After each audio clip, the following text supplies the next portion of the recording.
Fazer algumas dicas de leitura para além da ideologia alemã, e entrar em alguns pontos da ideologia alemã que eu acho importante, tanto a obra, não é, como eu uso duas traduções, uma pessoalmente eu prefiro, eu acho que foi a que vocês não leram, mas eu prefiro por conta do tradutor, eu vou explicar isso, mas as duas Martins são boas. Fontes? Martins Fontes? Não, é a da civilização brasileira por conta do tradutor. O tradutor é uma figura muito especial, tradutor do alemão.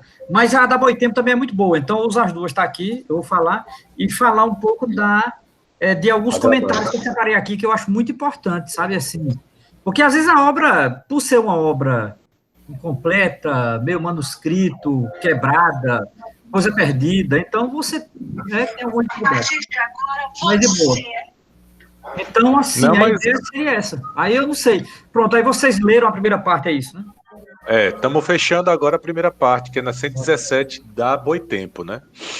Que é a parte de Feuerbach quase toda e alguma parte de São Bruno. Certo, essa daqui. É essa aqui, né? Essa mesmo. Pronto. Aqui eu citei essa aqui, ó. Presta não. Que também é completa, e a edição do Baker, né? Que eu vou comentar aqui. Pronto, é isso. Sim, Romero. A discussão que a gente tem feito é o seguinte: a gente tem lido trechos menores justamente para aprofundar na linguagem, porque em alguns momentos assim fica bem nítido que o Marx ainda não conhecia a economia política a fundo, ele sabia da necessidade disso, inclusive quando ele fala que a mercadoria, ele não fala de mercadoria, ele fala de dinheiro como célula do processo, mas enquanto método, eu acho que já está bem avançado ali na perspectiva de compreender a história, compreender a lógica e compreender a questão da economia quanto elementos que precisam ser conjugados para entender o resto que está por vir. Perfeito. Então, a gente fez esse itinerário. É visível que ele sabia mais de história do que de economia nesse momento, né? Na verdade, ele também estava aprendendo história nesse momento, porque ele descobriu que os alemães não entendiam nada de história. Nada. E casou com aquela história do Henrique do Céu que você estava apresentando lá. Não, mas o que eu acho interessante é o seguinte, é que os alemães não sabiam nada de história, tendo um dos maiores historiadores modernos. É muita pretensão de Marx, eu acho isso muito irônico nele. Uma das escolas da história moderna é a alemã, né? Sim. É um pouquinho anterior a ele fala que é do Leopoldo von Ranke, que esse cara é uma das referências na história moderna alemã e europeia. E mesmo assim, Marx dizia que os alemães não sabiam de história. Mas é uma questão de ajuste de contas. Tanto que ele não publicou isso, né, Romero? Ele tinha, na verdade, um problema dele não é com os alemães, é especificamente com o grupo dos jovens hegelianos, que ele estava sentando a porrada, tanto nos jovens quanto nos velhos, mas principalmente nos jovens e aonde os jovens se apoiavam. Eu acho que isso, a gente limpando esse meio de campo, entendendo as questões de predileção, de crítica que o Marx coloca como alvo, a gente consegue entender o que para a gente foi o objetivo principal antes de entrar no Capital. E eu acho que claro para todo mundo aqui que o objetivo é exatamente entender a lógica.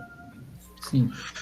A lógica e outra coisa também, um pressuposto de uma ontologia em formação ainda da compreensão do homem a partir do trabalho e não a partir de elementos idealistas, né? Que acabam recaindo metafísico, ou religioso, ou espiritual, de qualquer ordem, entendeu? Pois é, então, nesse ponto, essa leitura da primeira parte tem essa finalidade, entendeu? Tinha essa finalidade. E agora, dentro do texto, assim, você vai se encontrando com várias surpresas, né? O engraçado, Partida estava até tirando onda comigo esses dias, foi por conta... Porra, eu vejo você comprando uma porrada de livro, mas você continua com esse livro na mão, Eu acho que é a minha predileção por Gabriel Garcia Marques, Engenho Solidão. E vira e mexe os aurelianos e os José Arcadio ficavam com o livro debaixo do braço, que era a profecia de Melquíades, né? Eu acho que eu estou nessa onda ainda. Bem marxiano no sentido de Garcia Marques, não de Marx do Karl Marx. Mas, enfim. Você está bem, Romero? Tranquilo. É isso. Agora, Então, eu fiquei preocupado com você porque esses dias eu fiquei pensando exatamente nisso, porque você tem uma vida cotidiana de caminhadas longas por conta de suas demandas normais, né? Se deslocar para a universidade, se deslocar para os campos, e agora com a deu mais pandemia nada. Deu mais você nada. deve estar à É. desgraça. Aí eu A estava viagem conversando com o Bartira. só virtual. A viagem só virtual. Mas vamos lá. Então, Bené, eu entendi, eu acho ótimo. Eu não sei se Luiz ou Jean ou Carlos querem dizer alguma coisa além de Bené, para depois eu começar, se quiserem dizer. E o que Bené colocou, eu entendi, perfeito. Entendi, concordo. Olha aí. Bartira, maravilha. Maravilha, Bartira. Boa noite. Tranquilo. Prazer, E aí? Então, Luiz ou Jean, Aí, Luiz, se Carlos, apresente, tal. Luiz. Se apresente. Não, é de saber se tem alguma coisa. A parte do que vocês leram da ideologia alemã, porque, é como eu disse, olha, eu dividi, eu pensei em falar duas partes, né? Sugerir aqui algumas leituras para além da ideologia alemã, a depender de cada um, talvez cada um escolha alguma coisa. Não são livrinhos, textos, capítulos, tal, que diz respeito à ideologia alemã. E depois entrar em alguns pontos da ideologia alemã que eu acho importante, alguns que o Bené já se adiantou aí. Depois, aí seria isso que eu vou falar. Agora eu queria, o Bené já falou alguma coisa, aí tem Luiz, tem Jean e Carlos que está aqui, né? E quem mais tiver. Se quiser colocar alguma coisa, É só para esclarecer algumas coisas, assim, Romero. O objetivo desse momento nosso, assim, por isso que eu convidei Bruna e Fernanda, que é amiga dela, inclusive a gente está ensaiando, eu acho que a gente tem melhorado muito no processo de metodologia do grupo, é compreender o Marx para andar sozinho, sem apoio de ninguém. Claro. Entendeu? Assim, bater cabeça mesmo, entender a lógica que está presente na ideologia alemã, eu acho que está mais forte na ideologia alemã e nos Grundrisse também, eu acho que são os dois textos onde isso se apresenta, porque vai mostrando como Marx, o método de pesquisa dele, que é diferente do método de exposição. Essa é uma coisa. E depois a gente vai para o Capital para entender como é que isso se manifesta. Porque o que mais me irrita, inclusive na UFES, é recheado de professor que gosta de dizer que estuda Marx e acha que Marx abandonou o idealismo hegeliano. Me assusta esse tipo de afirmação, né? Porque outro dia estavam falando, Bené, bote hipótese, bote problema, bote não sei o quê. Eu falei, onde é que no Capital você vai encontrar isso? Ele está espraiado no da forma como ele expõe as coisas, ele não precisa dizer o que está por trás disso. Mas, enfim, a relação que é constituída na construção do Capital, eu acho que é uma perspectiva de duas ordens, que é o objetivo principal. Ler Marx com as próprias pernas e outra, ler o mundo também com as próprias pernas. Tem uma noção de como fazer uma análise de conjuntura, fazer uma série de questões para compreender a dinâmica do mundo, né? E dizer também que você tá bonitinho com esse boné, muito fashion, tá... Luiz é seu primo, né, Roberto? Luiz Luiz, e aí, então vamos lá. Então, para além, então assim, não sei, Luiz, João ou Carlos, alguma coisa, como é que vocês estão situando na ideologia alemã e tal? Porque Carlos está lendo porque está fazendo o trabalho, né, da pesquisa e tal. Tô. E Luiz, eu não sei como eles estão situando aí. Primo próprio, viu, Bené? Porque o boné não. Olha, Bené e boné até rima. O boné não chegou, Bené, ainda. Então, eu estou aqui acompanhando aos trancos e barrancos, né? Marcando as passagens que dizem respeito à parte mais da economia, que é o que eu pretendo aproveitar. Mas compreendendo isso dentro do contexto, tentando aqui aproveitar ao máximo. Estava lendo os manuscritos junto com o Carlos também, a gente está perto de acabar, só não acabou ainda mesmo, porque eu abandonei Carlos, mas qualquer hora dessa a gente retoma, já prometi isso várias vezes, e é o que a gente tem conseguido basicamente fazer nessa pandemia. Sim, entendo. Vamos dar. Por mim começa. Tranquilo. E Jean? Como é que tá, Jean? Tranquilo? Jean tá comendo. Carlos, se quiser Carlos falar, tá? Vocês ficam à vontade. Tranquilo, não dá pra declarar por agora, não. Pode ficar à vontade aí, que eu vou... Olha, veja, eu enviei para Carlos. Eu enviei para Carlos e até enviei para Bené. Eu tinha feito uma proposta, que era uma proposta de minicurso sobre a ideologia alemã, que também pegava a questão do método e tal. Então, eu tenho algumas coisas aqui. Eu queria começar sugerindo o seguinte, uma biografiazinha mais geral, além da ideologia alemã e de outras pessoas, que eu pessoalmente gosto muito e me ajudou em determinados momentos da vida, né? Eu, às vezes, nem volto mais diretamente a essas obras, mas algumas eu volto. Então, por exemplo, uma obra que eu não volto mais, mas eu sempre recomendo, apesar da... Eu vou começar das mais simplórias, da mais simples para a mais complexa, tá certo? Vamos lá. Ó, essa obra aqui, o que é a ideologia de Marilena Chauí, a partir da página 60, pelo menos dessa edição aqui, a partir da página 60, em que ela... metade dessa obra é sobre a ideologia alemã. O que é que eu admiro nessa obra aqui? É que Marilena Chauí, antes de entrar propriamente na ideologia alemã, ela apresenta, em poucas páginas, um esquema do que é a filosofia hegeliana. Vamos supor que, sei lá, o cara não está com tempo de ler a fenomenologia do espírito nem a filosofia do direito. Ela fez um resumo sério, muito sério, o resumo de Marilena Chauí, e ajuda demais, né? Depois ela chega dos neo-hegelianos e na ideologia alemã. Então, é um esquema muito bom, leitura fluente. Agora, bem introdutória, aluno de sala de aula, aluno que está começando num curso tal, para não pegar um livro desse, um catatal desse e se frustrar. Então, ajuda muito, primeiro, para não se frustrar e motivar a leitura. Mas é uma leitura simples, não é nada demais não, né? Depois, esse livrinho aqui do Yamamoto, que é uma referência, ele escreveu, esse livro tem uns 15 anos, tal, é um ensaio muito interessante, no meio lá, tem um capítulo intitulado 1844, 1845, a ruptura com a ideologia alemã. Capítulozinho de 6 páginas, eu acho que ajuda muito, eu gosto muito. Agora, o livrinho como todo é muito bom. Ele, inclusive, para Luiz, serve muito, porque ele faz um traçado dos manuscritos ao Capital, né, para perceber como Marx vai mudando em termos conjunturais, em termos de acontecimento e tal, mas vai manter a perenidade do método.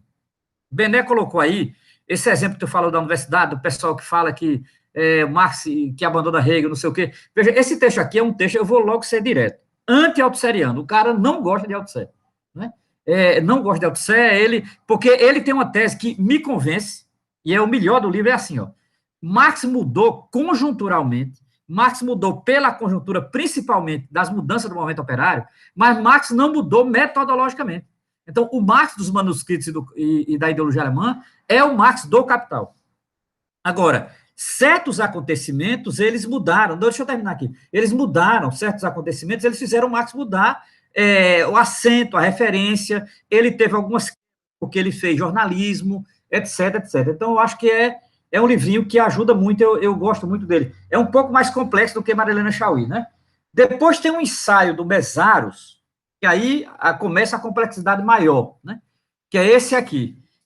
Chama-se Marx Filósofo. É um ensaio dele, foi um curso que ele deu no México na década de 80, ali no final dos anos 80. Aí é um ensaio complexo, aí é um ensaio, eu diria, de peso. Não é à toa que o nome é Marx Filósofo. Ele foi publicado originalmente naquela coleção A História do Marxismo, de Hobsbawm. Ele foi uma encomenda de Hobsbawm ao Mesaros, né? Que no volume em que eles tratam de temas em Marx. A história, Marx é a história, aí Marx é a filosofia. Marx Filósofo é absolutamente... Esse é daqueles textos imprescindível. Alguém que se interessa em trabalhar com Marx, esse texto aqui é fundamental. Porque o Mesaros tem uma tese que é a tese, eu diria, na filosofia é fundamental. Ele convenceu todo mundo, né? Por que Marx abandona ou não a filosofia? Ele responde de maneira extraordinária essa tese, porque para muita gente é assim, depois das teses sobre Feuerbach, Marx falou que devemos não mais interpretar o mundo, mas agora transformá-lo e tal. Significa dizer, Marx abandonou a filosofia. Mesaros tem uma posição contrária a isso. E ele vai dizer que filósofo foi Marx, que filosofia fez ele, e contra qual filosofia ele lutou, o que é mais extraordinário. É um exemplo de análise dialética. Eu adoro esse ensaio, adoro. Foi publicado originalmente nesse livro aqui, depois na História do Marxismo. Então, tem 3 versões dele espalhadas por aí. Uma na História do Marxismo, uma nessa coletânea aqui, que é uma coletânea de 94, chamada Filosofia, Ideologia e Ciências Sociais, e depois publicado uma outra edição. Então, você tem 3 edições, mas é o mesmo texto, não mudou nada, tá? Eu conferi, porque essa aqui, porque a Boitempo assumiu essa obra. Mas, inicialmente, ela foi publicada pela editora Ensaio.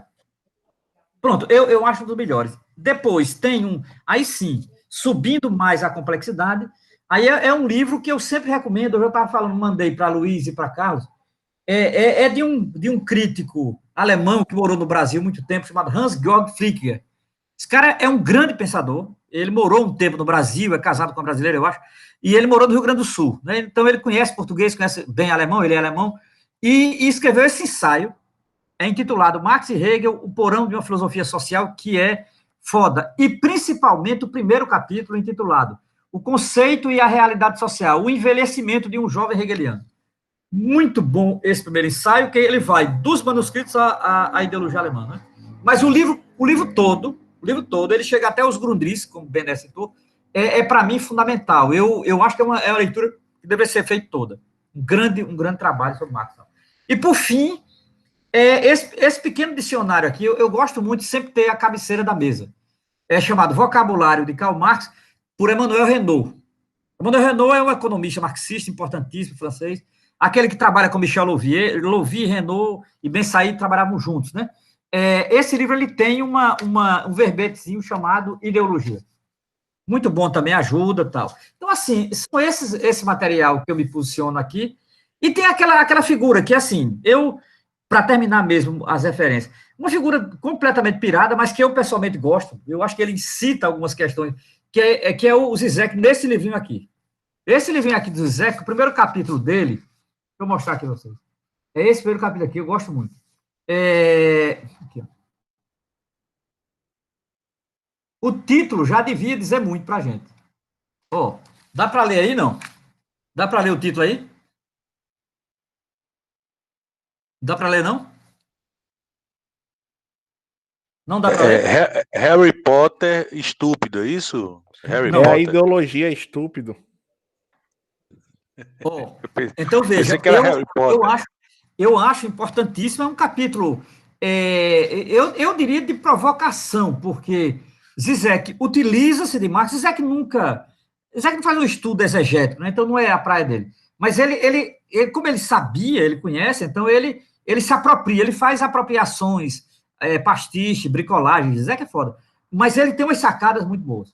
Sacada muito boa. Por exemplo, a ideia de que ele contra uma corrente grande no pensamento social contemporâneo, ele defende que o conceito de ideologia é atual.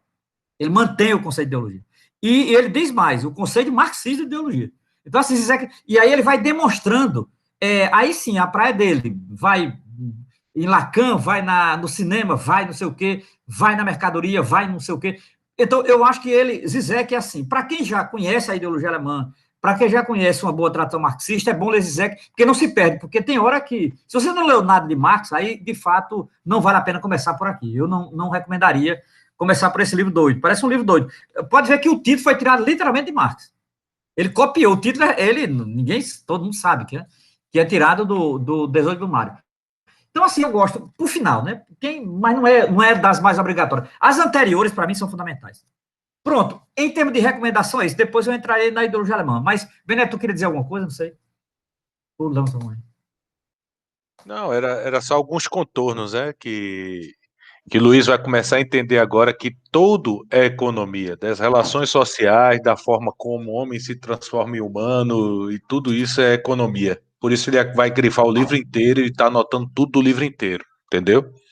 Mas enfim, Romero, eu acho que o itinerário é exatamente esse, e a gente podia pensar isso para o futuro de uma forma mais, digamos assim, estabelecida nessas novas plataformas, né? Até para ficar para a posteridade, a gente pensar em organizar alguma coisa assim. Porque a Libra, você sabe que para mim é um termo muito importante esse texto, né? Por conta da ontologia, que para a educação física é fundamental, né? Que os colegas não achem o mesmo, mas enfim, vamos tocando. É um prazer ter você aqui, que saudade de você, meu filho. Tranquilo. Veja, então vamos fazer o seguinte, eu esqueci de dizer porque eu não estou com a edição aqui, mas ajuda, eu vou começar por ela. Há uma edição da década de 80 da Martins Fontes, da ideologia alemã, que é aquelas antigas edições que só era a primeira parte. A da Martins Fontes, ela tem um ensaio longo, importante, de um marxista que eu respeito muito, tenho muita admiração pela vida e pela obra dele, chamado Jacob Gorender. Gorender fez uma apresentação na edição da Martins Fontes, que só o título já diz tudo. O nascimento do materialismo histórico. Ele fez o prefácio da ideologia alemã, da primeira parte da ideologia alemã, publicado pela editora Martins Fontes, com a tradução de Florestan Fernandes. Ele faz o prefácio. E o Gorenda, o título, ele deu um título que é uma tese, que é um projeto, né? O nascimento da ideologia alemã ou o nascimento do materialismo histórico. Veja, o título de Gorenda é perfeito, no sentido de que, e o texto também é muito bom, e eu peguei, basicamente, o esquema que eu tenho aqui, que era de um curso que eu estava montando, ele está muito inspirado um pouco na lógica do Gorenda, né? E, obviamente, na leitura da ideologia alemã. Eu comecei, pronto, é essa aí. Quem foi o Carlos, né? Essa edição aí tem o prefácio do Gorenda, não tem? Não é essa aí? Você olhou? Essa mesmo. O prefácio do Gorenda, não é isso? O nascimento do materialismo histórico, não é isso? Isso. Apesar de vocês usarem essa edição é muito boa, eu gosto dela. Mas, assim, eu me sinto melhor com essa edição aqui, porque eu gosto muito do tradutor chamado Marcelo Beix, é um germanista, esse cara é gaúcho, mora na Alemanha, e ele tem uma coisa que o tradutor da ideologia alemã da Boitempo não tem. Ele é um crítico literário e tradutor do alemão e marxista. Então, as notas, eu adoro as notas dessa edição. Ele não deixa escapar nenhuma metáfora literária de Marx, nenhuma ironia. Olha, veja, a ironia é o estilo de Marx na ideologia alemã. A ironia de Marx, ela é tão fina que, às vezes, ela vira deboche. Você não sabe diferenciar o sarcasmo da ironia, tá certo? Porque talvez a Sagrada Família e a ideologia alemã as obras mais irônicas de Marx e Engels. Obviamente, Marx é irônico em quase tudo, desde a juventude, é uma marca da juventude, as influências dele, etc e tal. Mas, assim, na ideologia alemã e na Sagrada Família, ele se supera. Já começa no título. Os dois títulos são irônicos. Os dois títulos já são irônicos. Então, assim, e o Marcelo Beix, ele domina isso. Isso me ajuda muito. Então, eu sempre li a ideologia alemã junto à da editora Boitempo, que sabe aquelas traduções sérias, preocupadas muito mais com a literalidade do que propriamente com a hermenêutica, o contrário do Beix. Então, Beix, ele chama-se Marcelo Beix, ele já escreveu na margem esquerda, ele é aqueles marxistas que vem da crítica literária, né? Atualmente, eu acho que ele mora na Alemanha. Então, ele é um cara que saca muito disso. E ele é um cara que saca muito do estilo de Marx. Então, eu não consigo ler mais a ideologia alemã separada, essas duas edições. Então, sempre estou com elas à mesa, volto, eu concordo com o Bené, eu sempre volto, porque nesse sentido, eu concordo plenamente com o Bené. Eu acho uma obra muito boa. Eu sinceramente, olha, eu acho uma obra marcante de Marx. Eu me marcou muito em tudo. Por tudo, essa obra me marca. Então. Olha, eu sei que ela é incompleta, eu sei que ela tem falha, eu sei que ela não deveria ser publicada. De fato, Marx tem razão. Quando você chega ao final, você percebe que uma obra dessa sendo publicada é uma loucura. Porque essa obra não teria mercado, de fato, porque ela está toda truncada muitas vezes. Olha, tem hora que tem quebras, que você não entende nada do que vem depois. Então, assim, eu nem me preocupei mais com isso. Eu me preocupei em compreender aquilo que é compreensível. Então, eu tenho um método de ler a ideologia alemã.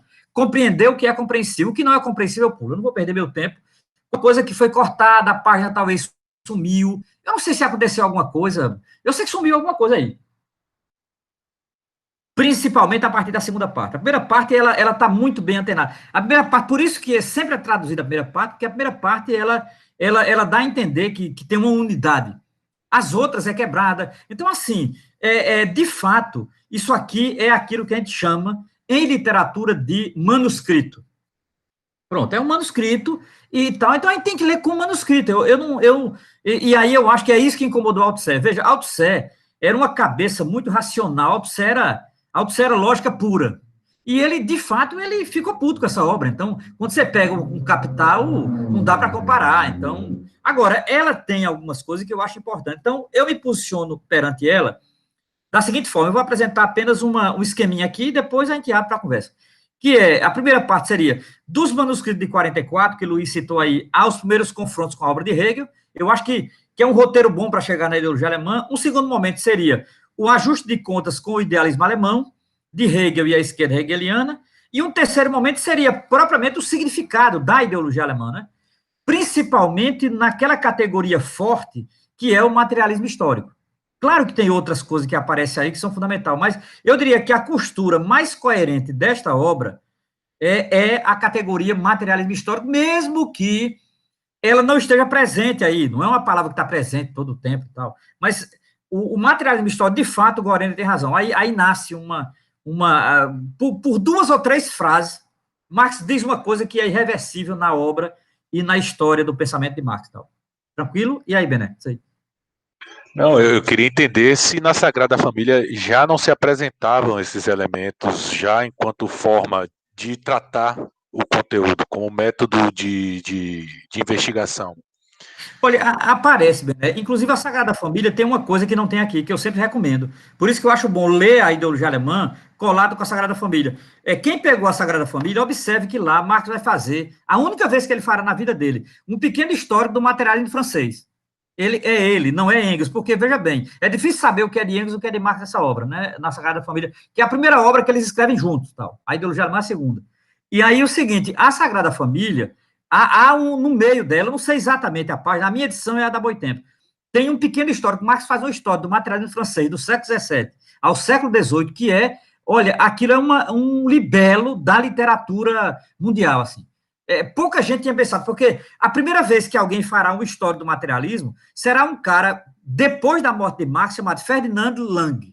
Esse cara tem um livro chamado, não tem uma tradução portuguesa, infelizmente, a minha edição é espanhola, que é História del Materialismo, em 2 volumes, né, a edição espanhola. Não é? Esse cara era um alemão, em 1890, ele faz uma história do materialismo. Não tinha na história da humanidade ainda.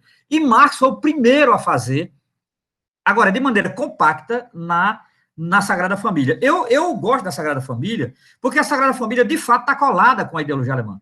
A Sagrada Família vai ser a ideologia alemã é uma consequência da Sagrada Família. Pode ver que os autores citados são quase os mesmos, os Bauer, por exemplo, tal. Agora, a Sagrada Família, ela é mais fragmentária, no sentido de que ela parece artigo de jornal em alguns momentos. Por exemplo, tem temas que fogem completamente da ideologia alemã. Marx vai falar do amor, do casamento, de coisas que fogem da ideologia alemã, não é? Então, é uma obra, eu diria, ela é mais fragmentária, a Sagrada Família, não é? Do que a ideologia alemã. A ideologia alemã ela é mais conceitualmente segura do que a Sagrada Família. Mas eu gosto da Sagrada Família, principalmente nesse quesito que você percebe, Marx sabia o que estava falando de materialismo. Quando ele vai falar na ideologia alemã de materialismo vulgar e materialismo não vulgar, ele sabia do que estava dizendo. Então. Vocês estão acompanhando isso? Está dando para acompanhar? Tranquilo. Vai lá, Bené. Exatamente assim. As impressões que eu tenho. Porque Marx e Engels, quando eles vão bater nos caras, eles mostram da onde eles estão falando, né? Sim. E eu acho que são as pistas que a gente encontra. Mas na ideologia alemã, não me parece eles estarem presos a fazer a crítica, mas exatamente mostrar como eles fizeram a crítica. E eu acho que isso que foi o foco mais da gente estar discutindo isso aqui. Como é que a gente vai fazer a crítica? Ele vai mostrando, por exemplo, como o idealismo alemão, a partir do momento que ele começa a se debruçar sobre a história, como é que eles se equivocam. Se equivocam, inclusive querendo transformar a realidade em algo que não é a realidade. Ele falando por várias vezes, ele sacaneando sobre as generalizações equivocadas que são feitas. Ele faz a ironia da fruta una, não sei se você... Aí ele vem a natureza maçânica, a natureza pêrica, e onde é que está a fruta una dentro dessas frutas, e tudo isso ele vai mostrando perspectiva de generalizações onde elas podem ser feitas, e singularidades onde elas podem ser feitas, e a conjugação desses dois elementos o tempo inteiro.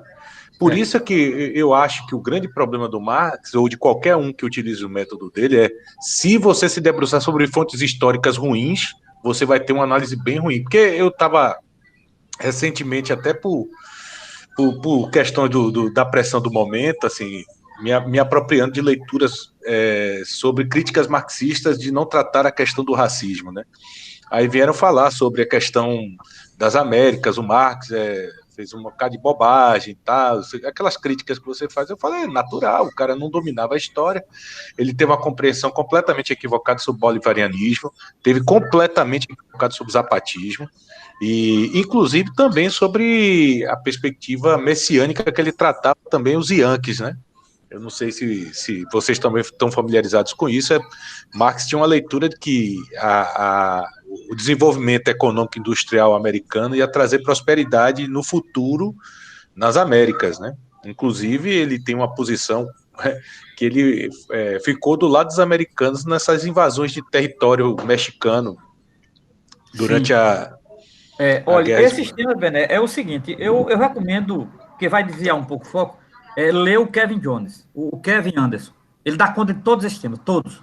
chama-se Marx nas margens, é o tema que ele dá conta. Aqui não, porque eu acho que inicialmente aqui não, porque ele não entra propriamente nesses temas ainda, tal. Veja, antes da ideologia alemã, eu diria, se há uma obra que antecede a ideologia alemã e que é fundamental ler, é essa que Carlos e Luiz estavam lendo, ou terminaram de ler, que é os manuscritos. Sem isso, o que é? Não, é porque, na verdade, eu não cheguei a completar. O que eu estava tentando dizer é que Marx tem uma metodologia de explicação que ele depende dos dados da realidade. Se você dá eles equivocados, ele vai ter uma compreensão equivocada sobre a realidade. Sim, mas a metodologia dele é muito precisa. Eu não quis entrar nesse mérito sobre a compreensão do Marx. Eu só acho que há uma cobrança meio que sem sentido para mim da contemporaneidade de que Marx pudesse explicar todas as coisas possíveis. Não, aí eu acho que ninguém faz isso. Aí mas eles cobram isso do Marx. Não, porque Marx não falou de racismo, porque Marx não falou disso, não falou disso. Marx... Não, ele falou não de racismo, ele falou dos negros, corretíssimo, inclusive. Corretíssimo, eu não tiro uma vírgula. Tá no Capital, inclusive. O negro é sempre um negro, ele é um escravo em determinadas condições sociais. Isso é um fato absolutamente histórico, eu não vou...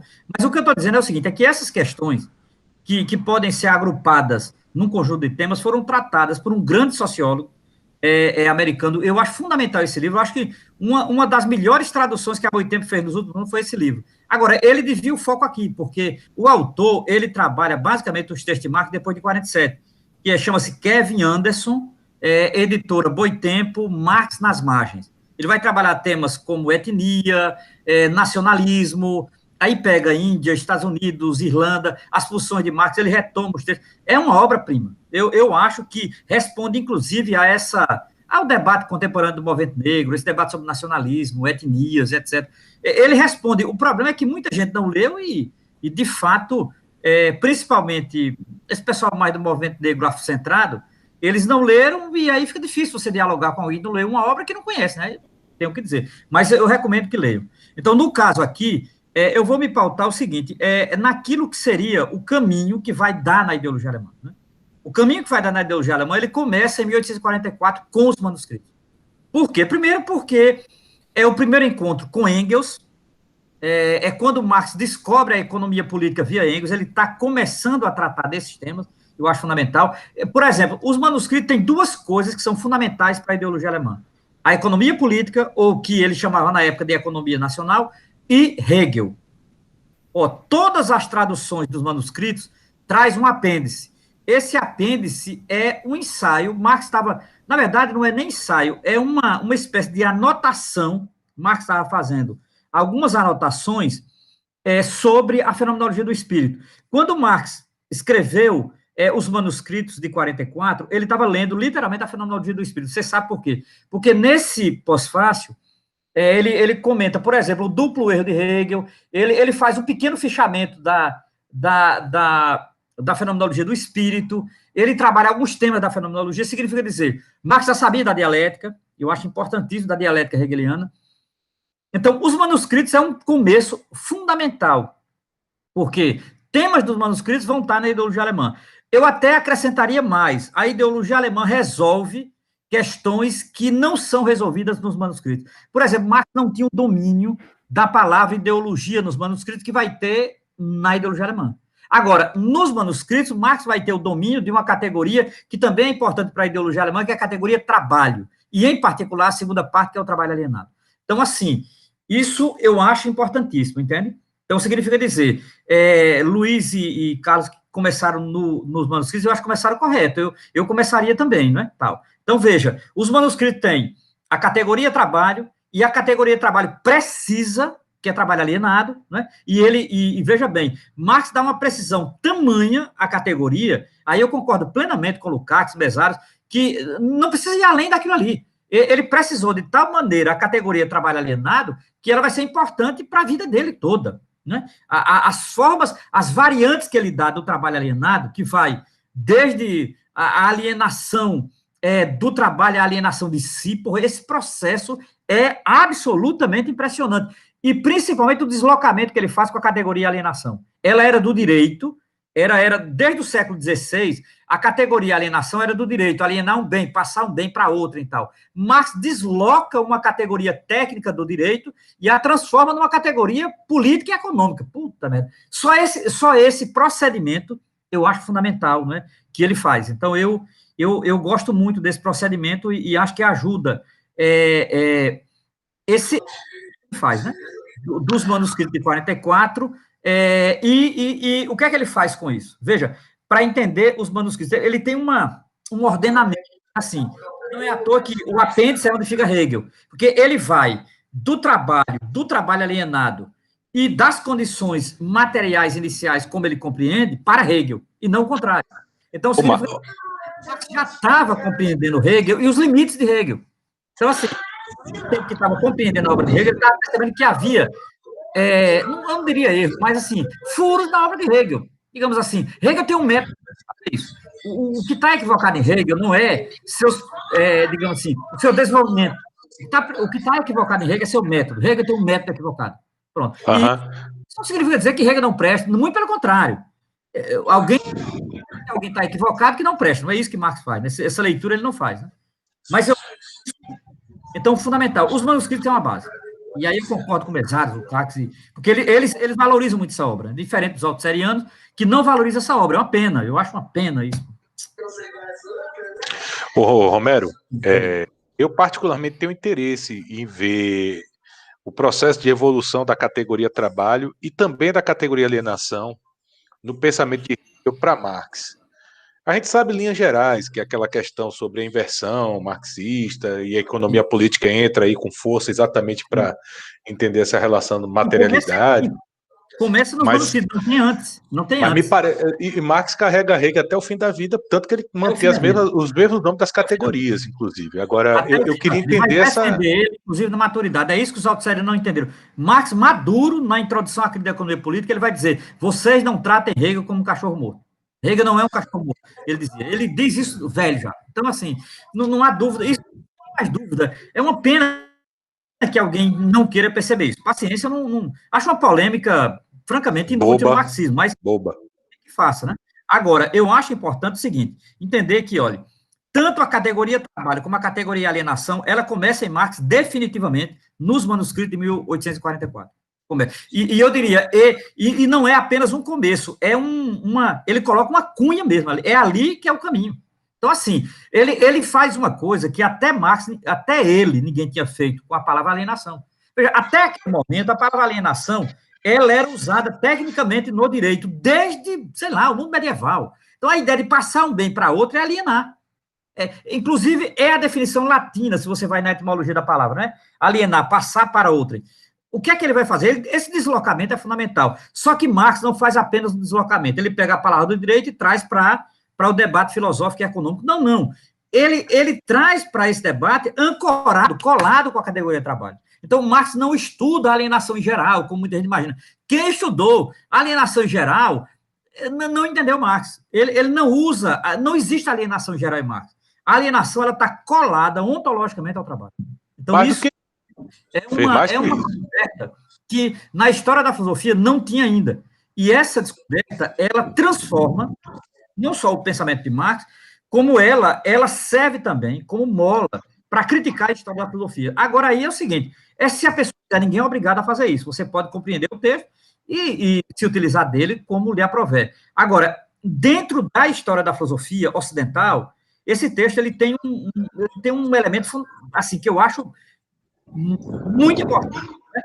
Ele traz para dentro da filosofia uma categoria que era desprezada pela tradição ocidental, que é a categoria trabalho.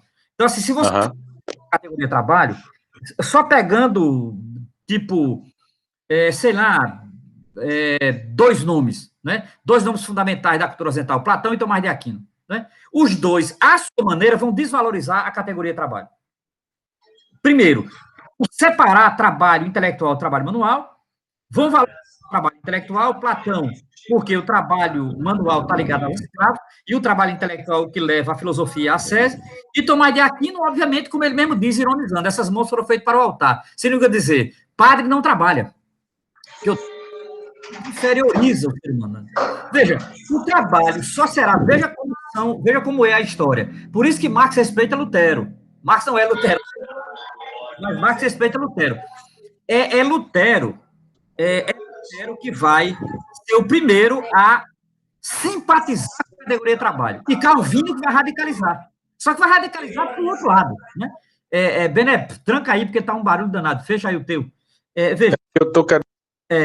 Veja bem, ele desloca, e eu acho importante, veja bem, você pega a categoria de trabalho, Platão, Tomás de Aquino, aí chega na modernidade, Lutero e Calvino.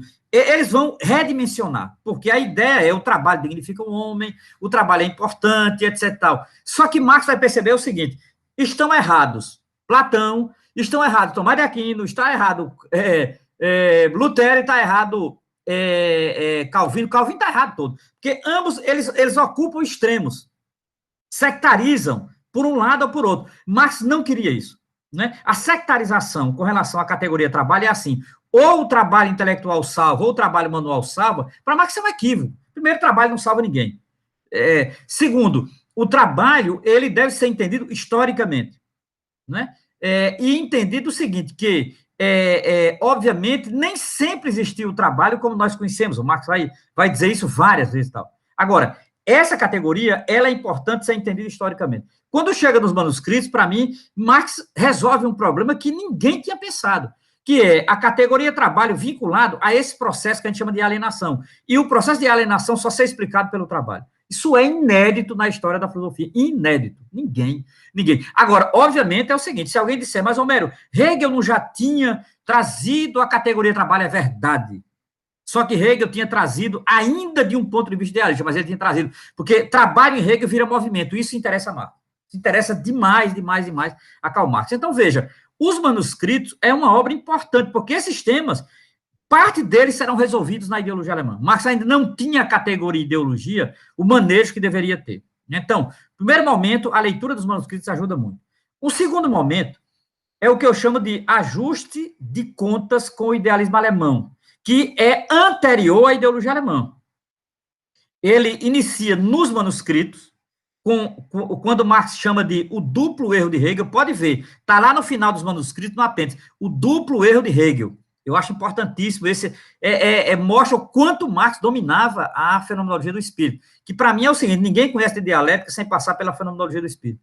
É a obra mais dialética de todo o idealismo filosófico ocidental, de longe, não há nada à altura no idealismo ocidental, nem Platão, ninguém, chega à altura de Hegel, né? Nos 7 passos que ele dá do movimento do espírito. Então, Marx estava dominando aquilo, entendendo aquilo como movimento, tentando entender por que Hegel abstraía tanto, que era o grande enigma de Marx, era isso. Por que Hegel sempre abstrai.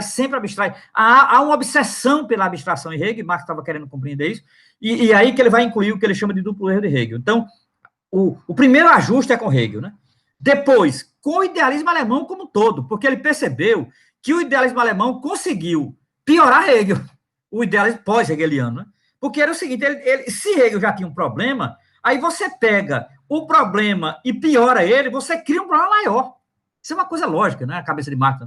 Então, você tem um pensamento que é problemático. Ao invés de você resolver o problema, não. Você amplia o problema e piora ele. Foi o que fez, por exemplo, os irmãos Bauer, com exceção de Feuerbach, que também fez um pouco. Né? Feuerbach vai para o outro extremo. Mas ele junta todos ali, nisso que a gente chama de neo-hegelianismo, e aí ele vai tentar o seguinte, ele vai criticar essa geração, né? E ele precisava, é por isso que ele usa na ideologia alemã e também na Sagrada Família, era precisar fazer o ajuste de conta, digamos assim, ó, a minha escola, são os meus amigos, foram o meu mestre. Para você ter uma ideia, para Marx foi duro criticar Bruno Bauer foi orientador dele, né? Então, assim, não era... Bruno Bauer era, veja bem, Bruno Bauer era famoso, Marx não era, que fique bem claro aqui. Então, assim, às vezes as pessoas não entendem. Por exemplo, Marx criticou Proudhon, todo mundo acha que Marx é superior a Proudhon. Naquele momento não era, Proudhon era o cara. Marx era um pentelho, pô. Era um pentelho. Proudhon era a grande liderança do movimento operário francês. Tinha imenso respeito, era um intelectual orgânico do movimento operário francês. Marx era um nada. Que fique bem claro, Marx era um nada. Marx era um pentelho, Marx era um polemista para eles. Entendeu? Marx era um polemista. Marx, para eles, era o Olavo de Carvalho da França. Era um pentelho, entendeu? Então, não estava à altura de Proudhon. Só que, veja bem, eu hoje faço a leitura de que Marx é melhor do que Proudhon 10 mil vezes. Proudhon estava totalmente errado. Mas hoje, eu faço hoje. Em 1847, ninguém fazia isso. Inclusive, Marx foi muito assim, desrespeitoso com ele. Ah, você foi desrespeitoso com ele. A mulher de Marx também foi. Então, assim, Proudhon não é aquilo. Só que, de fato, Marx tem razão. Né? Proudhon, para os alemães que não sabiam de economia, eles passavam de economista. E para os franceses que não sabiam de política, ele passava por grande teórico da política. Então, assim, é aquela coisa, né? Agora, eu acho importante entender o seguinte: isso é o que Marx chama de ajuste de contas. É uma palavra que Marx vai usar muitas vezes na história dele. Ajustar as contas é uma espécie de autocrítica. Marx fez muito isso.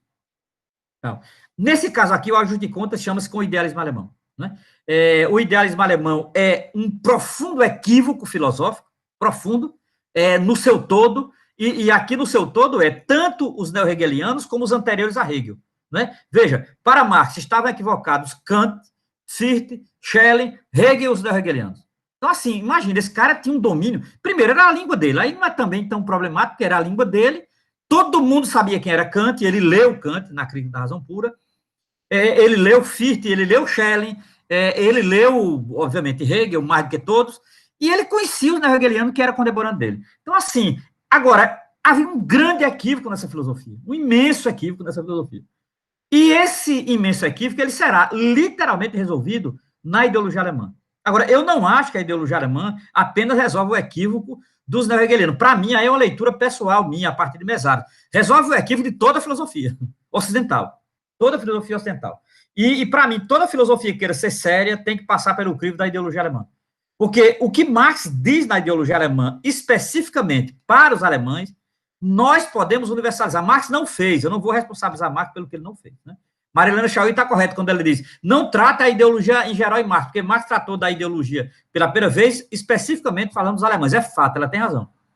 Só que, veja bem, a própria Marilena Chauí nos autoriza a dizer, quando você lê a ideologia alemã, que muita coisa que está aqui pode ser universalizada para toda a filosofia. Eu posso usar a ideologia alemã contra Platão. Eu posso usar a ideologia alemã contra Descartes. Eu posso usar a ideologia alemã contra a filosofia moderna. Por exemplo, Marx resolve a aporia da filosofia moderna. A aporia da filosofia moderna é o seu solipsismo. E essa obra é a grande obra antissolipsista da filosofia ocidental. Pô, isso é foda, é uma obra muito rara, né? Agora, para isso, ele tinha que ter o domínio que ele tinha nos manuscritos da economia política já, primeiros momentos, a categoria trabalho e a categoria trabalho vinculada à alienação e a crítica a Hegel. Então, os manuscritos é base. Não tem como não passar por eles, senão não entende a ideologia alemã. Então, Luiz, Carlos, é um caminho que ajuda muito. E Carlos, que está fazendo aí o mestrado também, ajuda isso e tal. E no segundo momento, o ajuste de contas, que eu não terminei ainda. Diz aí, Bené. É nesse ponto. Não, é mais do que isso, Romero. A questão da alienação não é na perspectiva só do trabalho, mas em toda a égide de construção do humano no homem. Ele fala, inclusive, do deslocamento da alienação do homem da natureza, a alienação do homem enquanto sociedade, do homem enquanto geracional e do homem no trabalho também. Sim, só que veja bem, todos esses momentos passam pelo trabalho. Aí é que tá. Porque não existe a alienação de si mesmo que não tenha passado pelo trabalho, não existe a alienação da espécie que não tenha passado pelo trabalho, e a alienação do próprio trabalho é no contato direto com o modo de produção. Então, assim, o problema Romero, calma. Ela costura toda a palavra alienação. Não existe alienação fora do trabalho. Entendo, Romero. O problema é que Marx ele não trabalha numa perspectiva do trabalho como uma coisa que vai englobando tudo. Ele trabalha esses elementos todos conjugados em movimento contínuo e misturados. A cultura, trabalho, o ensino, o aprendizado, as relações sociais. Você não entende a alienação do trabalho. Essa, para mim, é a novidade de Marx, porque, veja bem, se eu separo a alienação do trabalho, eu caio numa teoria geral da alienação, que era o que Marx não queria, porque ele via isso como equívoco. O equívoco de toda a tradição que tratou do tema. Digamos, as pessoas, quando iam tratar do tema trabalho, eles sempre tratavam o trabalho de maneira a mais abstrata possível, no sentido pejorativo do termo. Então, assim, o trabalho dignifica o homem, o trabalho mancha o homem, o trabalho é ruim, o trabalho é bom. Marx queria fugir disso. Veja, entenda uma coisa que eu acho, para mim, é uma grande sacada de Marx. Marx, ele tem muito cuidado com o juízo de valores. Marx foi o primeiro filósofo a me ensinar o seguinte: fatos não são valores. Eu nunca tinha escutado isso de ninguém, a não ser do velho Marx. Fatos não são valores. Claro que fatos podem ser transformados em valores, mas, inicialmente, fato não é valor. Então, assim, significa dizer, o cuidado, o valor, ele sempre está vinculado a um juízo, ele é axiológico, tal. E o fato, ele não é necessariamente axiológico, tal. Pô, isso é uma sacada lógica, obviamente aprendeu com o velho Aristóteles, né? Não se aprende lógica na cultura ocidental se não passar por Aristóteles, procure outro, senão não entende. Tal. Marx respeitava muito Aristóteles, muito, com razão, né? Então, veja, a categoria trabalho nos manuscritos, ela inova na cultura ocidental por conta disso. Marx não vai tratar a alienação geral, ele vai tratar a alienação enquanto categoria vinculada ao trabalho. Significa dizer, sem o trabalho alienado, não há isso que chamamos de alienação. Então, não existe alienação anterior, a priori e tal. Isso é fundamental, inclusive, para a ideologia alemã. Né? No segundo momento, o ajuste de contas. Né? E aí não pode ser separado dos manuscritos e não chegar ainda na ideologia alemã. Então, Marx ajusta as contas para chegar na ideologia alemã. Então, por isso que a ideologia alemã é tão importante. E ele tem, na primeira parte da ideologia alemã, ele é tão claro, entre aspas, no sentido de que Marx já sabia tudo que ia criticar dos alemães. Agora, ele sabia tudo porque ele já tinha feito isso antes. Então, entenda, a ideologia alemã não foi como um raio na cabeça dele. Esse manuscrito, por mais desorganizado que seja algumas vezes, mas ele foi pensado, ele foi elaborado, ele é fruto de estudos anteriores, né? Principalmente do pensamento alemão. E outra coisa, quando eu digo pensamento alemão, é que Marx não conhecia apenas o pensamento alemão como a gente entende, Fichte, Schelling, Hegel, Kant. Não, ele conhecia Lutero, ele conhecia a literatura, ele conhecia Goethe, ele conhecia... porque a gente esquece, basta ver as notas. E ele conhecia a literatura para além da Alemanha.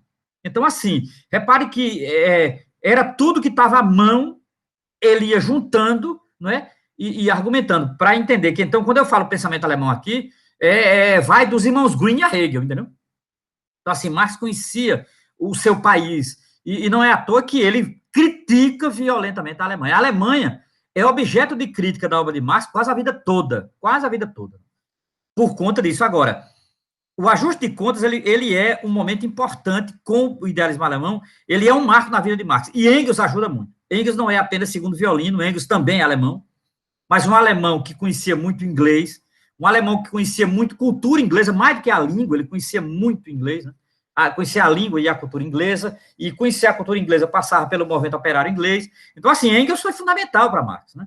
O encontro deles, a partir dos manuscritos, escrever juntos a Sagrada Família e selar a amizade com a ideologia alemã foi absolutamente fundamental. É óbvio que Engels sempre, Marx servia mais, Marx é melhor do que eu e tal. Aí é um direito de Engels dizer isso, né? Agora, Engels tem um papel também, né? Mas, para terminar esse momento aqui, você não entende o ajuste de contas sem um ensaio bem posterior, 30 anos depois, chamado Ludwig Feuerbach e o fim da filosofia clássica alemã. Então, eu tô com ele aqui, queria fazer uma citação, inclusive. Eu tô com ele aberto aqui. Cite aí, lê. Antes de escrever, na introdução a esse texto, ele diz o seguinte: antes de enviar estas linhas ao prelo, procurei e reli o velho manuscrito de 45-46. Esse aí, isso. Que é a ideologia perfeita. Isso. A parte dedicada a Feuerbach não está terminada.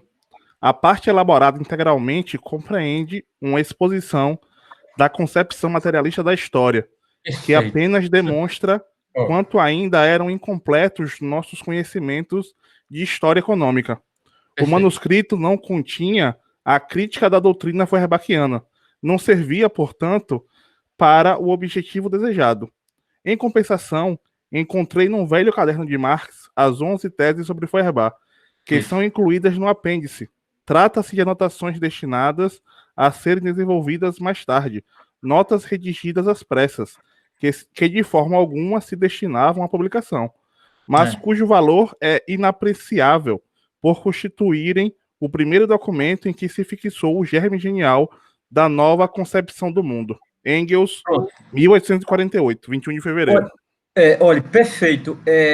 Esse texto aí do Engels, veja, como, eu diria, como epígrafe para a ideologia alemã. Só que esse texto é mais do que isso, né? Você sabe que o texto é mais que isso. Esse texto é uma aula de filosofia moderna. Isso, perfeito. Moderna alemã, filosofia moderna alemã, não é? Não é à toa que o título Ludwig Feuerbach e o fim da filosofia clássica alemã é uma tese fundamental e teleológica, né? Que vai de Kant ao Feuerbach. Para Engels, esse Engels já maduro, Ludwig Feuerbach representa o encerramento do que nós conhecemos na história da filosofia alemã como filosofia clássica alemã. A filosofia clássica alemã tem a origem em Kant. Kant é o pai da filosofia clássica alemã, juntamente com um metafísico chamado Christian Wolff. Os dois são considerados os pais da filosofia clássica alemã. A filosofia clássica alemã nasce com Christian Wolff e sua metafísica e Immanuel Kant. E Kant, depois de Kant, aí segue, né? Fichte, que será um grande discípulo de Kant, e Schelling, que já será o mestre de Hegel, então, e o próprio Hegel. Então, assim, essa escola, ela tem, para Engels, sua realização cabal em Ludwig Feuerbach. Feuerbach é a síntese e o fim dessa escola, na sua aporia absurda de encontrar o absoluto, né? Então, assim, esse texto de Engels, Carlos, inclusive na sua pesquisa é fundamental, obrigatório. Eu adoro esse texto de Engels, acho que ele é subestimado na história da filosofia, pena que não lido, né, tal, paciência, tal. Obviamente, você tem que dispensar alguns exageros de Engels aí de baixa estima. Não é que eles não conheciam história econômica, eles não conheciam como conheciam em 1870, né? Agora, eles tinham um domínio de história econômica já razoável para os manuscritos da ideologia alemã, razoável, né? Eu acho, mas de qualquer maneira é um ensaio importante. Então, assim, lendo os manuscritos, quando vocês chegarem no ajuste de contas, deem um pulinho para ler esse texto de Engels, aí volta. Pronto, aí volta e entra na ideologia alemã. Então, o meu percurso para chegar à ideologia alemã é esse. Dos manuscritos de 44 aos confrontos com Hegel, o ajuste de contas com o idealismo alemão, um pequeno apêndice, que é a leitura do texto de Engels, Ludwig Feuerbach e o fim da filosofia clássica alemã, e aí agora a ideologia alemã. Aí entra na ideologia alemã. E a ideologia alemã, ela lendo nesse roteiro, ela não é um texto de começo, mas ela é um texto de chegada. Então, assim, não é à toa que os problemas dos manuscritos e o ajuste de contas de 44 vai estar resolvido aqui. E eles passam o barbante no manuscrito e deixam lá, porque eles já tinham resolvido o que queria. A ideologia alemã é um ponto de chegada, não é de partida. Eles resolveram. O que a gente tinha para dizer sobre os alemães está aqui, não vamos voltar mais a isso, porque não tem mais o que dizer. Depois da ideologia alemã, para Marx e Engels, não tinha mais o que dizer sobre a filosofia alemã. Para eles, não tinha mais sentido voltar a Schelling, Hegel, eu diria por duas razões básicas. Primeiro, porque eles encontraram a chave da história, e segundo, porque eles sabem o papel da ciência econômica daqui para frente. Então, significa dizer, idealismo alemão, aqui para nós, é sinônimo de metafísica. Nós já encontramos a chave da metafísica. Ela não tem mais sentido. Por exemplo, a metafísica não explica o trabalho, a metafísica não explica as relações econômicas, a metafísica não explica relações de exploração. A metafísica, no máximo, explica Deus para os alemães, entendeu? Não mais do que isso. Então, assim, significa dizer, olha, nós queremos saber a chave da exploração da condição humana. Repare o que vai vir depois da ideologia alemã. Isso aí você reparar, não é? As brigas com Proudhon, que é economia na veia, aí Luiz tem que ler, Luiz. A miséria da filosofia, Luiz, é obrigatória para você. A miséria da filosofia, pode ter certeza, é obrigatória para você. Então, assim, o seu trabalho deve começar com a miséria da filosofia. E aí tem uma edição muito boa da Boitempo, viu? Que é a edição que Zé Paulo Neto prefaceia e traduziu, edição muito boa. Então, assim, a miséria da filosofia, quando você chega na miséria da filosofia, você diz, caralho, que Marx é esse aqui? Não, é o Marx está debatendo categorias econômicas e detonando com Proudhon, dizendo que Proudhon não entendeu de economia, dizendo que Proudhon não conhece categoria de economia, é uma coisa impressionante. E essa crítica a Proudhon faz Marx engrandecer. E depois vem o Manifesto Comunista. Então, assim, a ideologia alemã é ponto de chegada, não é ponto de partida. Ponto de partida é os manuscritos. Ponto de partida é a Sagrada Família. Aqui é ponto de chegada. Resolveu, está resolvido. E eu acho que eles resolveram mesmo. Nessa obra, eles resolveram o problema do trabalho, o problema da exploração, tocaram em pontos como socialismo e comunismo, ainda de maneira tateante, mas tocaram. Está lá, a palavra socialismo está aqui, a palavra comunismo está aqui.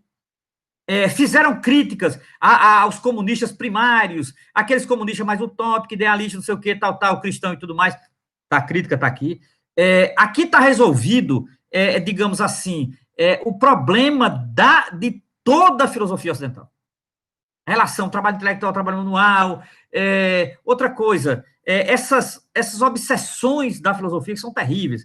Obsessões por substância, essência, transcendência, mas você resolveu tudo. Então, assim, essa obra, ela tem uma importância. Por isso que eu acho que ninguém pode ser marxista sem passar por essa obra. A ideologia alemã ela é ponto de partida para qualquer marxista, porque foi ponto de chegada para Marx e Engels. Repare, vou repetir.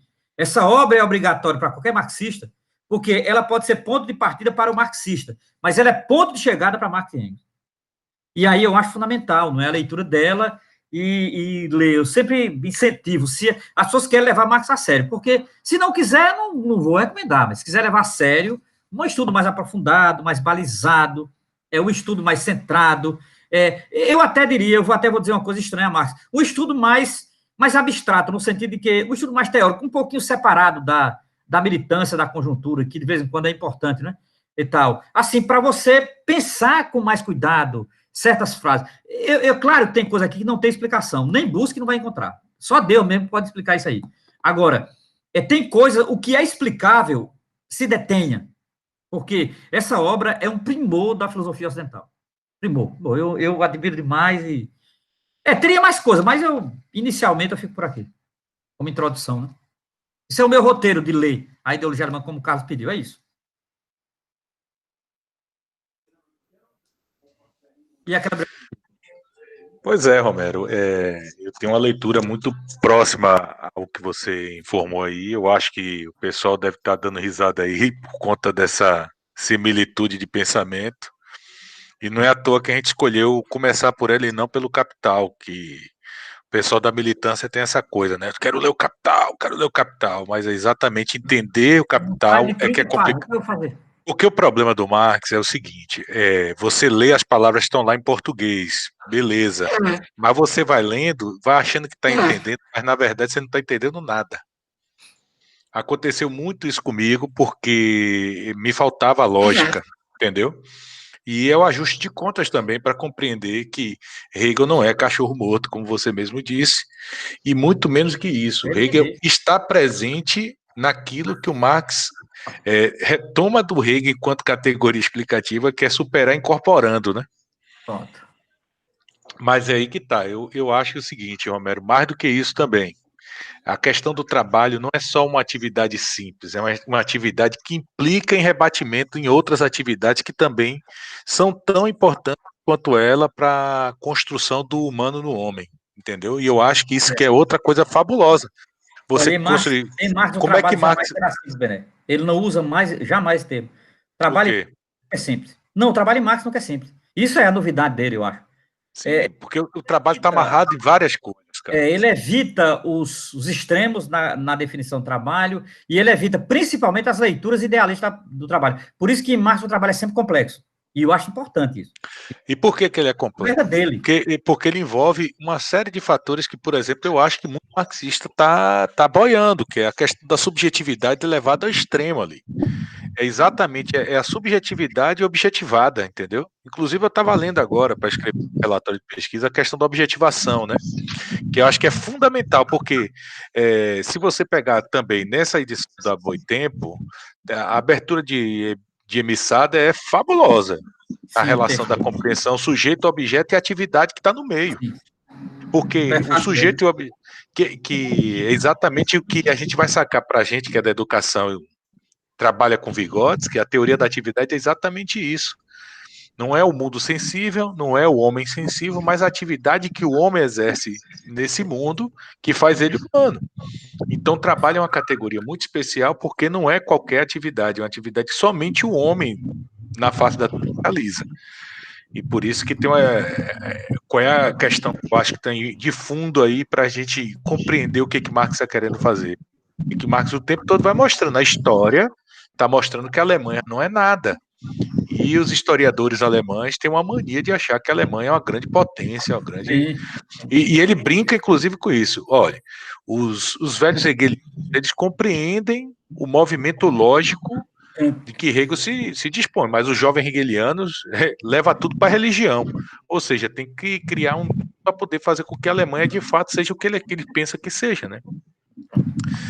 E se Marx foge disso, eu acho que para a gente, diante da realidade e na perspectiva de produção e reprodução da vida, ele está mais do que certo.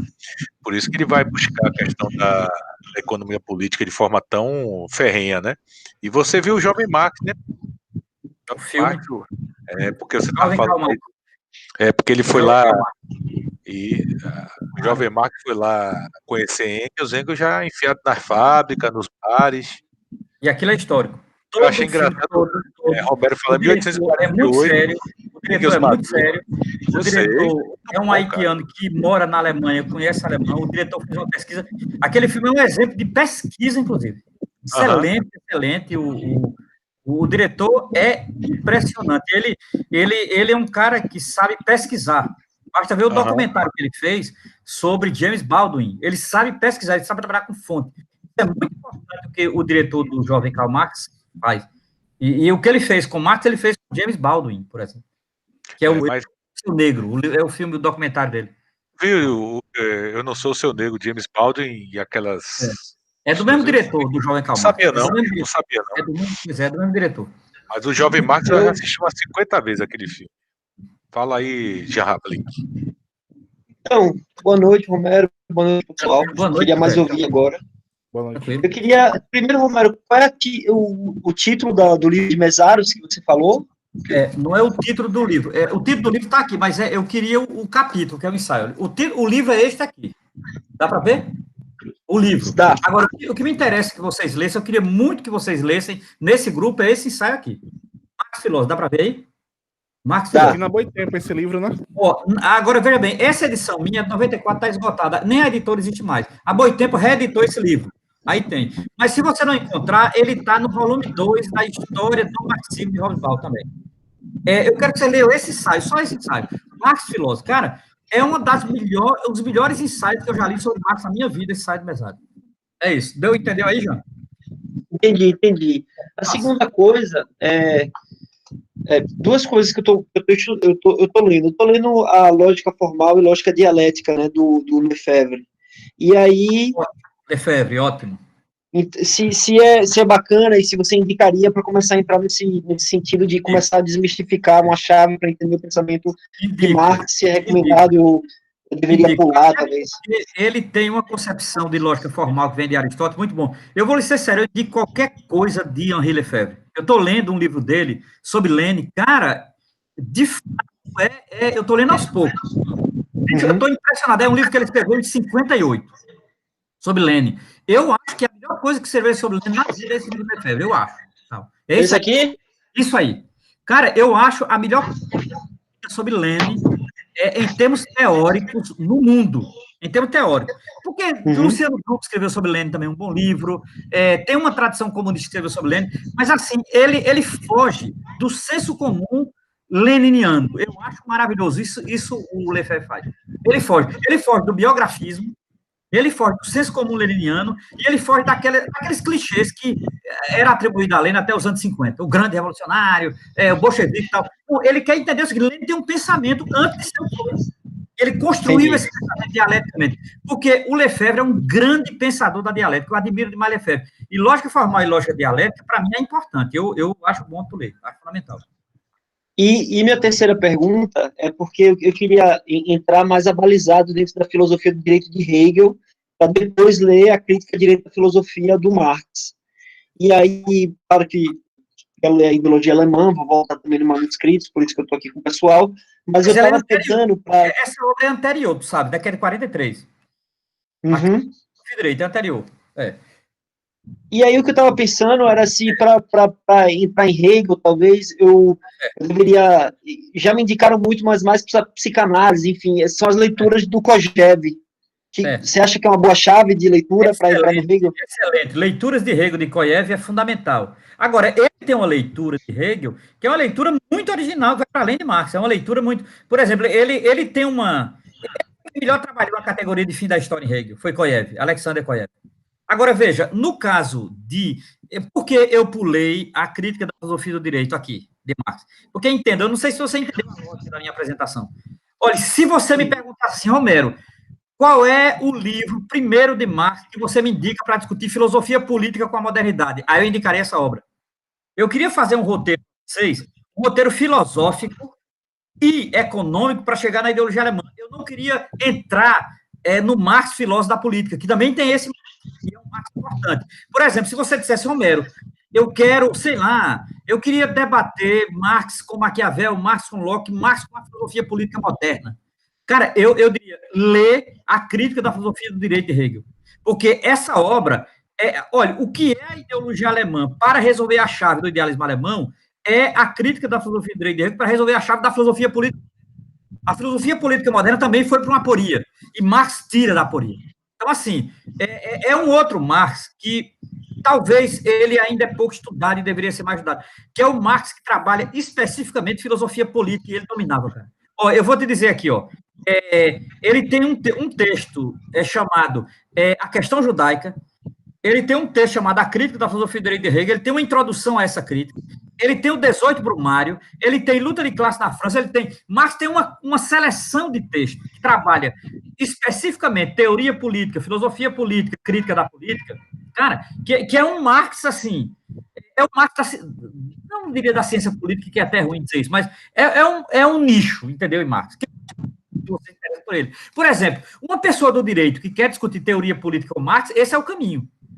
Eu não acho que não deveria ler a ideologia alemã, claro que deveria, ou os manuscritos, mas eu estou dizendo assim, vamos supor que o cara queira uma coisa específica, Marx Maquiavel, por exemplo, entendeu? É o que faz, eu estou dizendo aqui, um livro que eu tenho aqui, eu não trouxe ele porque não ia falar dele, que é o livro do Miguel Abençu. Você conhece esse cara?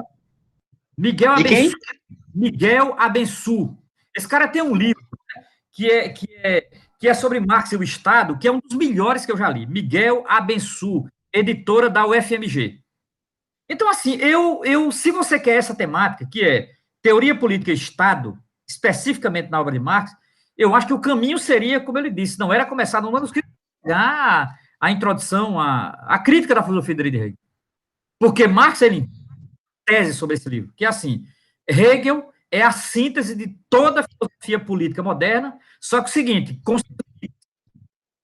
então, assim, significa dizer, ó, de Maquiavel a Hegel, para Marx, há uma, digamos assim, há uma corrente que vai de Maquiavel a Hegel. Marx é o primeiro a dizer isso. Tá? Que Maquiavel, Locke, Hobbes, Kant e Hegel. E Marx vai dizer, todos eles pensaram uma forma de Estado e naturalizaram e postarizaram isso. Ele, Marx, vai tentar exatamente historicizar o Estado, fazer o que eles não fizeram. E todos eles acreditavam o Estado, sei lá, uma ficção, o Estado antes da natureza. Tudo isso é ficção, pô. Tudo isso, vamos ser sinceros, depois de Hegel, tudo isso é ficção, né? Até Bob concorda. Bob comenta isso. Até Norberto Bob. Eu respeito, mas Bob era um liberal. Então, para você ter uma ideia, o caminho que você quer fazer de política não é esse que parece que os meninos estão fazendo aí. Não há nada de mal ler a ideologia alemã, eu acho bom. Agora, se você tem como interesse esse caminho da teoria política a partir de Marx, ou uma teoria política marxista, como faz esse Miguel Abençu, que depois eu te mando o nome exato do livro, é um livrinho assim maravilhoso, maravilhoso. Tal, que é o debate que ele vai debater, ele chama de O Momento Maquiaveliano de Marx. Vê o subtítulo do livro. Marx e o Momento Maquiaveliano. Que nome maravilhoso, né? Marx e o Momento Maquiaveliano. Miguel Abençu. É um caminho, entende? Aí é o caminho que seja mais interessante para você, que é do direito e tal, e que pessoal, o debate político, que eu acho que é importante. Eu acho que ajuda na formação de um militante de esquerda hoje, PSOL, PCB, PSTU. Eu queria que o PSTU chegasse... Eu ainda rezo para que ele chegue lá. Mas é isso, tu entendeu qual é o que eu disse? Não sei. E o resto é Miguel Abençu. Eu quero que tu lê Miguel Abençu. É um livro fino, não é um livro grosso. Fininho. Eu acho que tu vai ler assim, tipo, no final de semana tu lê esse livro. Eu vou te indicar ele exatamente, editora da FMG, é um marco esse livro, eu acho, na teoria política marxista. Pronto. Obrigado, Roberão. Massa. E aí, Carlos ou Luiz? Tem alguma coisa? Não sei se o Luiz ainda está aí. Luiz teve que acudir um camarada aí que é contra o genocídio. Tranquilo. E aí, Carlos, tranquilo? Tranquilo. Te perguntar uma coisa. A leitura que o Renaud faz sobre a filosofia de Marx é a próxima do Mesaros ou se diferenciam? Muito próxima de Mesaros, muito próxima. Eu diria que é uma escola. Aquela escola de Michel Louvi, que vai Renaud, Louvi, Ben Said, Mesaros, eles estão muito próximas. Porque é o seguinte, qual é a afinidade de Emmanuel Renaud, Michel Louvi, Daniel Ben Said, Mesaros? É Lukács. Eles são todos próximos, né? A tradição de Lukács eu diria, é o melhor dos herdeiros de Lukács entre a França e a Inglaterra, e que vai ter um impacto na América Latina. Então, Eles estão muito próximos, muito próximos. A divergência deles é muito pequena. Por exemplo, todos são anti-alcerianos, todos são anti-maoísta no sentido do basismo, leram Lukács e Gramsci sem preconceito. Entendeu? Sem preconceito. Aí vai dar no Ernest Bloch, vai dar no Henri Lefebvre, que você está com ele aí. Lefebvre também pertence a essa geração aí, entendeu? Eu acho importantíssimo. É um grupo de marxistas que eu pessoalmente admiro muito, porque eles passam pela crítica da cultura, eles conhecem a economia política, e, acima de tudo, eles não são sectários enquanto intelectuais. Não são sectários enquanto intelectuais. Tipo assim, não lê Lukács porque Lukács foi stalinista. Isso não é questão. Sabe? A questão é o seguinte, o que é que tem de melhor de Lukács para a filosofia política marxista, para o debate econômico, teórico, filosófico e tal? É isso que eles querem. E essa geração é muito boa. E outra coisa, eles não têm medo de debater o contemporâneo. Natureza, religião. Pô, eles são muito bons. Muito bom. Daniel Bessaí, é sempre o mestre, cara. Eu admiro esse cara. Morreu novo, porra, porque leucemia e tal. Mas, assim, Bessaíde, Michel Lovy, Emmanuel Renaud, Lefebvre, Bezares. Bezares é um grande mestre. Bezares é mestre. Bezares está acima de qualquer suspeita. Aí não é foda. Bezares a teoria da alienação dele, de Marx, é uma obra-prima. Então, escola. Eu acho aquela obra escola. E olha que uma das primeiras coisas que eu conheci de Mesado. Depois, Mesado foi se revelando até chegar no Para Além do Capital, que eu, sinceramente, depois do Mandel, é a grande obra de crítica marxista do século XX. Depois da obra Você acredita que aqui tem uma galera estudando para descer a porrada em mesários aqui da UFSC? Claro, agora pelo menos leiam, né? Se lê, eu acho ótimo. Agora, não mas a perspectiva não é nem ler, Romero. O negócio é ler. O Para Além do Capital é uma obra, e digo mais, é uma obra premonitória. Escuta, eu vou dizer uma coisa a vocês aqui, que eu não digo em qualquer lugar. Mesaro, no final do livro, esse dia eu estava citando isso para um amigo meu. Mesaro, no final do livro, ele diz uma coisa que ele foi tratado como doido na época. O livro é da década de 90, né? Que é assim, 2002 ele foi publicado no Brasil, não é no isso? Brasil, ele é da década de 90 na Inglaterra. Aham. Eu lembro quando o Sérgio Lessa estava com esse livro em 1996 já. Esse livro é de 94, 93, né? Que duas coisas que o Lessa fazia, né? Esse e o Lukács. Veja bem, Mesaro, no final desse livro, ele diz assim: nós deveríamos tomar mais cuidado com os Estados Unidos. Estados Unidos ainda pode cumprir aquilo que Marx disse no século XIX. Ele disse isso, muita gente disse que isso é loucura. Os Estados Unidos não caminham para evolução nenhuma, os Estados Unidos não caminham para mudança. E Mesaro dizia, tenham calma, Estados Unidos ainda é a chave, tal, e ele voltava ao capital para isso. Repare, está no final do... E hoje ninguém mais, dificilmente alguém diz que os Estados Unidos não merecem reflexão. Os Estados Unidos está caindo de podre, Os Estados Unidos pode viver rupturas paulatinas a partir desse ano, já está vivendo. Você tem uma ideia, os Estados Unidos está chegando a sua maior população desempregada do que empregada. Cara, os Estados Unidos hoje merece ser estudado com calma. Eu acompanho muito um jornalista sério, que existe, que é raro, mas tem, chamado Pepe Escobar. Se você não conhece esse cara, eu recomendo que escuta esse cara com muita tranquilidade. Escobar. Qual o nome? Hoje, Pepe Escobar. Eu estava vendo a entrevista dele agora. Estava vendo. É o melhor. Falando sobre a rede global. Que eu conheço. Esse cara é quem mais conhece de Estados Unidos que eu conheço na vida. Esse cara é foda. E Pepe Escobar, inclusive, está lendo de Bembe a Mesaros. Ele é um cara sério, Pepe Escobar. E ele diz as mesmas coisas de Mesaros. Ele leu Mesaros, entendeu? Sim, Romero. Eu acho que é importante essa geração de marxistas, tá? Eu conheço pessoas no PSOL, no PCB, até no PSTU que está lendo essa coisa. É a minoria, mas tem gente ali com alguma coisa na cabeça, porque são os melhores do marxismo. Se você quer acompanhar o marxismo depois de Marx, existe uma escola. Existe uma escola também que não presta, entendeu? Paciência. Também que a Mata Hané quer... Não ajuda muito. Eu não tenho nada contra ela. Não ajuda muito. Eu respeito muito a Alpsé. Admiro. Agora, puta merda, o equívoco de Alpsé é muito grande. O teoricismo de Alpsé é um entrave. O teoricismo de Alpsé e dos alpserianos é triste. É triste, é uma trava no olho desse povo. Eu não vou perder meu tempo. Agora, eu acho que ele tem sacadas.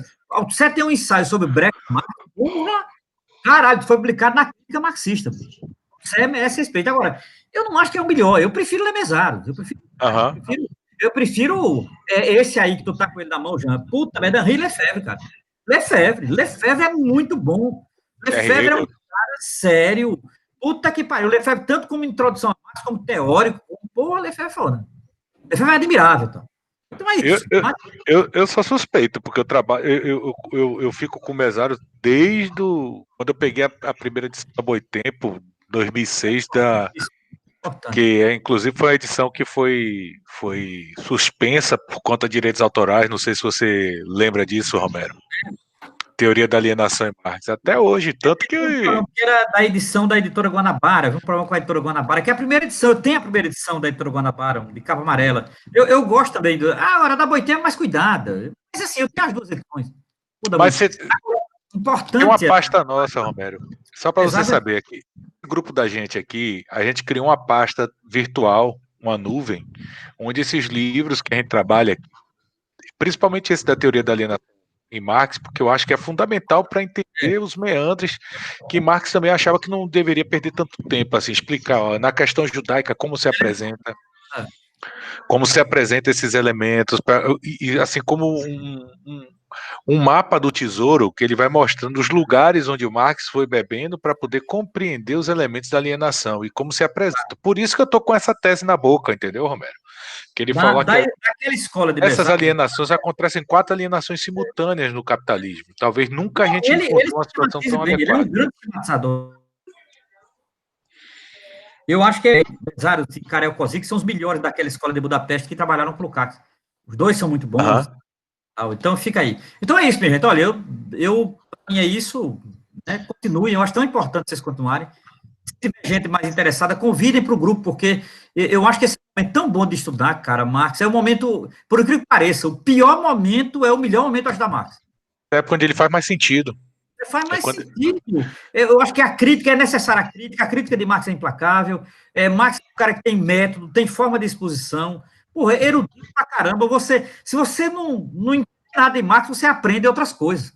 Sei lá, aprende lógica, aprende a argumentar, aprende literatura. Tem hora que você não entende certos argumentos lógicos de Marx, você aprende literatura, o cara faz uma leitura de Shakespeare, que é uma chave, o cara faz uma leitura Voltaire, que é uma chave, e aí você diz, caralho, pô, eu entendi Balzac. Isso. Pô, isso é Balzac é foda.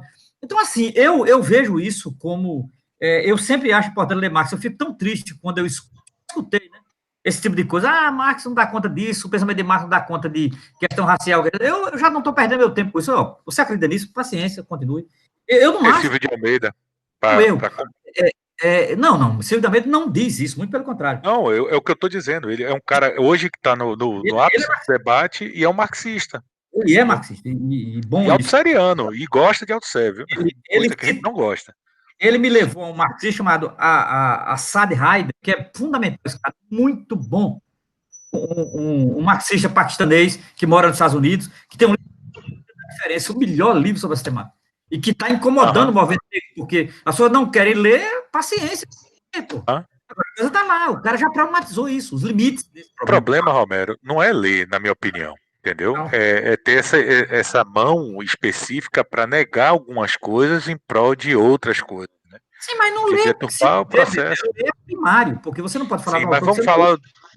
Mas eu quero falar para você de coisas interessantes. Você sabe que esse grupo aqui surgiu assim, bem informal. O Jean me chamou para a gente estudar junto. Aí eu falei, eu vou chamar Carlos já chamou Luiz, Jean chamou Gustavão, que não ficou, Heitor também não vem, nem aparece lá na lista, né? Aí a gente chamou Fernanda, Bruna chamou Fernanda, e a gente oficializou isso na UFES. Eu não sei se você ficou sabendo. É importante fazer isso, depois divulguem. E comece a divulgar mais. Eu acho que é preciso divulgar mais, não só boca a boca, sabe, né? Porque, veja bem, esse é o momento de uma ofensiva publicitária importante. Eu hoje, mais, eu acho que, se o grupo está consolidado, não é um grupo secreto, entre aspas, né? Não é um grupo de um único partido, mas é um grupo pluripartidário, plurideológico, no sentido dentro do marxismo, não fora, dentro. Então, assim, eu acho que quando tiver, sei lá, um livro específico, uma teoria atraente, convida uma pessoa, faz um Carlos sabe fazer cartaz, você sabe fazer, faz um cartazinho, chama. Eu não.